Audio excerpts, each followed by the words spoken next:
difference between knowledge and wisdom. The other day, I was in a movie theater, sitting with my friend. My friend offering me popcorn for free. And I told him I'm doing a 48-hour fasting right now. And I start talking crazy, all the benefit of fasting, how you can clear your mind, how you can let your digestion rest, and how you can lose fat, how you can feel more energy.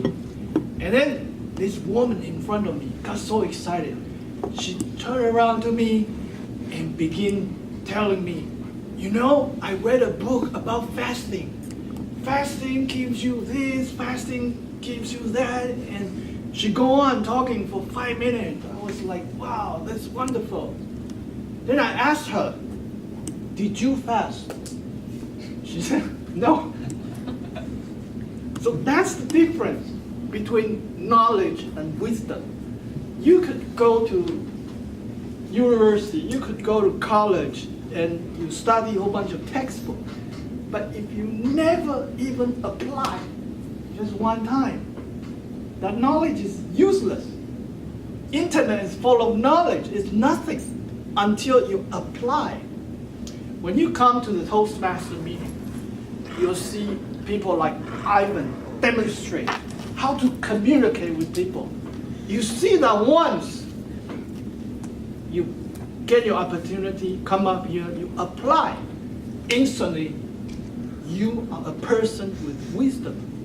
On the other hand, you could be sitting there for 10 times or 20 times and never take the decisive action. You know, there are people so strong, so brave. They show up once, boom, they sign, they pay. That's the difference between wisdom and knowledge. If you want to be a knowledgeable person, sorry, you're going to be replaced by Google, by internet, by a central database. But if you have wisdom, the AI will never be able to replace you. Thank you.